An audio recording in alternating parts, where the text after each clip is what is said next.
The lake lot was my sanctuary, a slice of wilderness I'd fought to keep pristine. My grandfather left it to me, a quiet haven where the water whispered and the pines stood sentinel. But Karen, my neighbor, had other plans.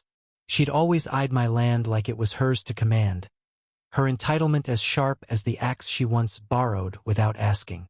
Last summer, she crossed a line that turned my refuge into a battleground. Karen ran an unofficial bed and breakfast out of her cabin, a ramshackle setup that drew noisy city folk chasing authentic getaways. I tolerated the chatter, the litter, the occasional stray dog from her guests. But when I returned from a week away, I found her latest stunt. Her guests had spilled onto my lot, their tents pitched haphazardly across my shore, their campfire spitting embers into my grass. Fishing lines tangled in the reeds, and beer cans bobbed in the shallows. My blood boiled. This wasn't just trespassing, it was a violation of everything I held dear. I confronted Karen that evening. She stood on her porch, arms crossed, her smirk as smug as ever. "They're just camping, Tom. Lighten up. It's not like you're using the land." Her voice dripped with condescension, as if my lot was public property. I told her to clear them out by morning, or I'd call the authorities. She laughed, tossing her hair. "Go ahead. No one's scared of your empty threats." But I wasn't bluffing. I'd been in touch with the local game warden, Eliza, for weeks. Karen's guests had been fishing without permits, dumping trash, and, worst of all, ignoring the protected status of my lot's shoreline, home to a rare species of turtle. Eliza had been building a case, waiting for the right moment. That moment was now. The next dawn, I watched from my cabin as Eliza's truck rolled in, her badge glinting in the early light. Karen's guests were still sprawled across my lot, oblivious, their laughter grating against the morning calm. Eliza moved with quiet authority, her boots crunching on the gravel. She knocked on Karen's door first. I couldn't hear the words, but Karen's face went from smug to ashen in seconds. She followed Eliza to the campsite, her usual swagger gone. The confrontation was electric. Eliza's voice was steady but firm, listing violations: illegal camping, unlicensed fishing, environmental damage. Each charge hit Karen like a slap. Her guests scrambled, some packing tents, others stammering excuses. One kid, barely 16, clutched a fishing rod, his eyes wide with panic.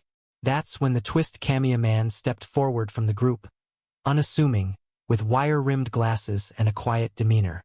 "I'm with the County Conservation Board," he said, pulling out a badge. He'd been posing as a guest, documenting everything for weeks at Eliza's request. Karen's jaw dropped. She'd been played. The man, Daniel, revealed photos he'd taken. Tire tracks crushing turtle nests, oil slicks in the water, trash buried in the sand.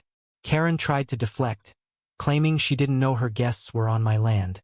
But Daniel's evidence was ironclad. The crowd turned on her, their hostess now a liability. One woman, a mother with 2 kids, shouted, "You said this was legal." Karen had no reply, her confidence shattered. Eliza issued fines thousands of dollars for Karen and her guests. The turtle's habitat damage could lead to a lawsuit, Eliza warned, her gaze fixed on Karen. I felt a grim satisfaction, but it was fleeting. My lot was scarred, the turtles' nests ruined. The victory was hollow. As the campers dispersed, Karen stood alone, staring at the lake. For the first time, I saw something like regret in her eyes, but it was too late. The land I loved was wounded, and her recklessness had cost more than money. That evening, I walked the shoreline, picking up remnants of the Kaosa broken tent peg, a child's sandal. Daniel joined me, offering a quiet apology. "I didn't expect it to escalate like this," he said. His undercover work had exposed Karen's negligence, but he hadn't foreseen the emotional toll on everyone. I nodded, unsure how to feel. The lake was still beautiful, but its peace felt fragile, like a promise broken. Weeks later, I learned Karen was facing a lawsuit from the Conservation Board. The turtle's habitat destruction was a federal offense, and her bed and breakfast was under scrutiny. She'd moved away, her cabin now dark. I should have felt triumphant, but the bitterness lingered. My sanctuary was safe, but at what cost? The turtles might never return. The land held scars that mirrored my own.